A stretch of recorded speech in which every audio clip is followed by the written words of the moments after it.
But just that today we are discussing Tanzania. But what I find a bit disturbing with my fellow Robert is that Alai himself is struggling with his own governor, just a subsection of our country. He has an issue with the leadership of the county of Nairobi, which I agree. And he needs to advance changes that are necessary as a county assembly. But having such issue and then stepping away from that and trying to defend the regime, this regime which has been rendered illegitimate by Kenyans, is somehow a doublespeak on, according to me. We must stand firm on principle, that we are well led by this constitution. If anybody attempts to avert, to launch an affront on our constitution, be it an MCA, a governor, an MP, a senate, or a president of this country, then we as citizens have the civic duty of stepping up and calling them out. So when I see people trying to assume political formations and defend the regime depending on where they sit, then that dilutes the essence of the principle of our constitution. Therefore, one, the united coalition of the deputies is not the opposition that this regime is facing.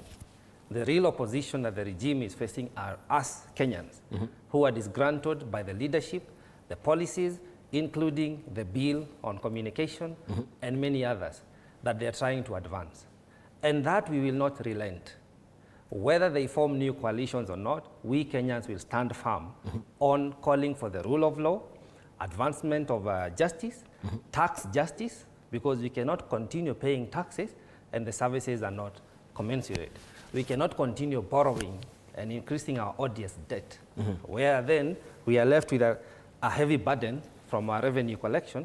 We are financing our taxes with over 70%, and then we have very little for development. And then on the other hand, we are trying to raise money for these shisha, affordable housing, avoidable housing projects that are not really revamping our economy.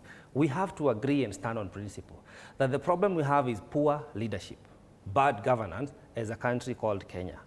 Then, when you cross over to our neighbors, because you asked the question, when they have this law, Tanzania, yes, that you cannot challenge the final decision of the Chebukati, in quote, what happens?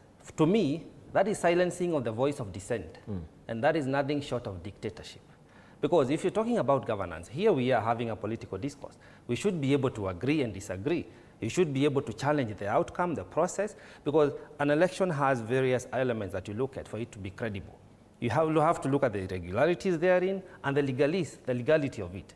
If any of those things are not fully satisfied, then an interested person, any citizen, it could be a political person or just a civilian, must have the opportunity to raise that question and ask, since you are my employee as a president, even here in Kenya, President Ruto is my #1 employee, I pay him, we pay him.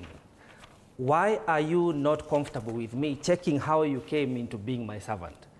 That is the question, Tanzanians, and as much as we respect their autonomy, they should have that space. Furthermore, I take you back to the AU.